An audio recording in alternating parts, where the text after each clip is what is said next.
ಅವಳು CID ಆಫೀಸ್ನಲ್ಲಿ ಕೆಲಸಕ್ಕಿದ್ದಂತ ಹೇಳಿದ್ದು ಸತ್ಯಕ್ಕೆ ದೂರವಾದ ವಿಷಯ ಇದು. ಅನನ್ಯ ಭಟ್ಟು ಯಾವ ವರ್ಷದಲ್ಲಿ ಹುಟ್ಟಿದ್ದು, ನೀವು ಯಾವ ವಯಸ್ಸಲ್ಲಿ ನೋಡಿದ್ರಿ, ಅಥವಾ ಈ ಒಂದು ಘಟನೆ ಆದಂತ ಸಂದರ್ಭದಲ್ಲಿ ನಿಮ್ಮ ಗಮನಕ್ಕೆ ಬಂತ, ಅಥವಾ ನೀವೇನಾದ್ರೂ ಹುಡುಕೋ ಪ್ರಯತ್ನಗಳಾಯ್ತಾ? ಆ ಮಗುವನ್ನ ನೀವು ಕೊನೆ ಬಾರಿ ನೋಡಿದ್ದೆ ಅವಾಗ? ಮಗುವನ್ನು ನೋಡಿಲ್ಲ. ಕಳೆದೋದವಾಗಿಂದ ಏನೇ ಆದರೂ ಒಂದು ಪೊಲೀಸ್ ಕಂಪ್ಲೇಂಟ್ ಕೊಟ್ಟಿದ್ರೆ ಮಗು ಅಂತ ಗೊತ್ತಾಗೋದು. ಕಂಪ್ಲೇಂಟೇ ಕೊಟ್ಟಿಲ್ವಲ್ಲ ಸರ್ ಇವರಿಗೆ. ಮಕ್ಕಳಾಗಿದ್ದ ವಿಷಯ ಆಗಲಿ ಕೇಳಿದ್ರೆ ಬೇರೆ ಯಾರೋ ನಮ್ಮ ಸ್ನೇಹಿತರು ಸುಟ್ಟಾಕಿದಾರಂದು, ಇದು ಕೂಡ ಸತ್ಯಕ್ಕೆ ದೂರವಾಗಿದ್ದು.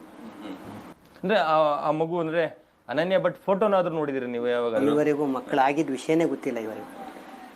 ಆದರೆ ಈ ದಾಖಲೆಗಳಿಗೆ ಸಂಬಂಧಪಟ್ಟಂತೆ ಕೋಲ್ಕತ್ತಾದಲ್ಲಿದ್ದಂಥ ಸಂದರ್ಭದಲ್ಲಿ ನನ್ನ ಮನೆಗೆ ಬೆಂಕಿ ಬಿತ್ತು, ದಾಖಲೆಗಳು ಸುಟ್ಟೋಗಿದ್ದಾವೆ ಅಂತ ಹೇಳ್ತಾರೆ. ಇದು ಯಾವಾಗ ಆಗಿದ್ದು? ಕೋಲ್ಕತ್ತಾದಲ್ಲಿ ಇದ್ದಂಥ ಸಂದರ್ಭದಲ್ಲಿ ಮನೆ ಸುಟ್ಟೋಗಿದೆ ಅಂತ ಏನು ಹೇಳ್ತಿದಾರಲ್ಲ, ಅದ್ರ ಬಗ್ಗೆ ಏನಾದರೂ ಮಾಹಿತಿ ಇದೆಯಾ? ಇಲ್ಲ, ಇವರಿಗೂ ಅದರ ಮಾಹಿತಿ ಗೊತ್ತೇ ಇಲ್ಲ ನಮಗೆ.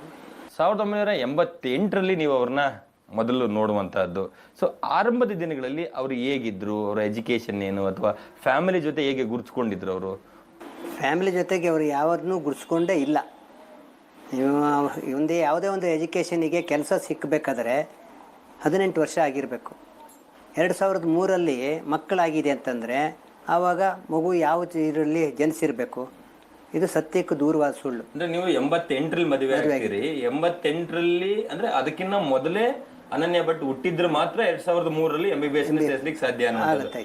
ಅಂದ್ರೆ ನೀವು ಮದುವೆ ಆದಂತ ಸಂದರ್ಭದಲ್ಲಿ ಅವರು ಅಂದ್ರೆ ನಿಮ್ಮ ಮನೆಯವರ ಮನೆಯಲ್ಲೇ ಇದ್ರು, ಅಂದ್ರೆ ಅವ್ರ ಊರಲ್ಲೇ ಇದ್ರು. ಅಂದ್ರೆ ಅವಾಗೇನು ಮದುವೆ ಆಗಲಿ ಮಕ್ಕಳಾಗ್ಲಿ ಆಗಿರ್ಲಿಲ್ಲ. ನಾವು ನನ್ನ ಮನೆಗೆ ನಾನು ಇವಳನ್ನು ಅಕ್ಕನ ಕರ್ಕೊಂಬಂದ್ರ ಮೇಲೆ ಅವ್ರ ಪರಿಕದಲ್ಲಿ ಅವಳು ಆಡಿದ್ದೇ ಆಟ, ಯಾರು ಕಂಟ್ರೋಲ್ ಮಾಡಲ್ಲ. ಅವ್ರ ತಂದೆ ಎಲ್ಲ ಪೂಜೆಗೆ ಹೋಗ್ತಾರೆ, ಇವಳು ಬೇಕಾಬಿಟ್ಟು ಉಡುಪಿ ಮಣಿಪಾಲ ತಿರುಗ್ತಾ ಇರೋದು ಅಂತ ವರ್ತಮಾನ ಬಂದಿತ್ತು. ಅಂದರೆ 2003ರಲ್ಲಿ MBBS ಅನ್ನು ಓದಬೇಕು ಅಂದರೆ ಕನಿಷ್ಠ 18-19 ವರ್ಷ ಆಗಿರಬೇಕು. ಇದು ಹೆಂಗೆ ಸಾಧ್ಯ ಆಯಿತು ಅಂತ? ಇದು ಸತ್ಯಕ್ಕೂ ದೂರವಾದ ವಿಷಯ, ಸಾಧ್ಯನೇ ಇಲ್ಲ ಅದು.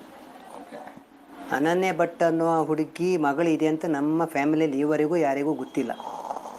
ನೀವು ನೋಡಿಲ್ಲ, ಅಥವಾ ಈ ಕಂಪ್ಲೇಂಟ್ ಬರೋದಕ್ಕಿಂತ ಮೊದಲು ಅನನ್ಯ ಭಟ್ ಅನ್ನುವ ಮಗುವಿನ ಅಥವಾ ಬಾಲಕಿಯ ವಿಚಾರದಲ್ಲಿ ಇಲ್ಲಿ ಯಾವಾಗಲೂ ಏನು ಕೇಳಲೇ ಇಲ್ವಾ, ಮಾತಾಡಲೇ ಇಲ್ವಾ?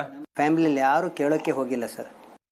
ಅಂದ್ರೆ ಇಡೀ ಫ್ಯಾಮಿಲಿಯಿಂದ ಸಂಪೂರ್ಣ ಸಂಪರ್ಕ ಕಡಿತ ಆಗಿತ್ತು. ಕಡಿತಂದ್ರೆ ಒಂದು ಟೈಮಲ್ಲಿ ನಕ್ಸಲರ ಜೊತೆ ತೀರೋಗಿದರನ್ನು ಕೂಡ ಪ್ರಮೇಯ ಬಂದಿತ್ತು. ಇಲ್ಲ, ಯಾರಿಗೂ ಕಾಣಿಸ್ತಾ ಇಲ್ವಲ್ಲ. ಈಗ ಇತ್ತೀಚೆಗೆ 1 ವರ್ಷದಿಂದ TV ನಲ್ಲಿ ಬಂದವಾಗ ಯೂಟ್ಯೂಬಲ್ಲಿ ಒಂದು ಸರಿ ನೋಡಿದ್ದು.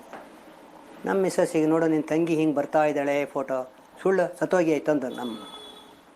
ಈಗ ಧರ್ಮಸ್ಥಳದ ಯಾರೋ ಒಂದು ಗ್ಯಾಂಗ್ ಜೊತೆಗೆ ಸೇರಿಕೊಂಡು ದೇವರಿಗೆ ಕೆಟ್ಟ ಹೆಸರು ತರಲಿಕ್ಕೆ ಮಾಡ್ತಾ ಇದ್ದಾಳೆ. ಅವಳಿಗೆ ಅಣ್ಣಮ್ಮನೇ ನೋಡ್ಕೊಳ್ಳೋದು, ನಮ್ಮ ಅಣ್ಣಪ್ಪ ದೇವರನ್ನೇ ನೋಡಿಕೊಂಡು ಅವಳಿಗೆ ಶಿಕ್ಷೆ ಕೊಡ್ತಾರೆ. 100ಕ್ಕೆ 100 ಸತ್ಯ. ಕೊನೆಯದಾಗಿ ನಮಗೆ ಕಾಡುವ ಪ್ರಶ್ನೆಗಳು. ಹಾಗಾದ್ರೆ ಅನನ್ಯ ಭಟ್ ಯಾರು? ಅನನ್ಯ ಹುಟ್ಟಿದ್ದು ಎಲ್ಲಿ? ಅವಳು SLC ಪಾಸ್ ಆಗಿದ್ದು ಎಲ್ಲಿ? PUC ಓದಿದ್ದಾದರೂ ಎಲ್ಲಿ? MBBS ಓದಿದ ಕಾಲೇಜಿನಲ್ಲಿ ಯಾವುದೇ ದಾಖಲೆಗಳಿಂದ ಯಾಕೆ? ಈ ಪ್ರಶ್ನೆಗಳಿಗೆ ಅನನ್ಯ ಭಟ್ಟ ಅವರ ತಾಯಿ ಉತ್ತರಿಸಬೇಕು.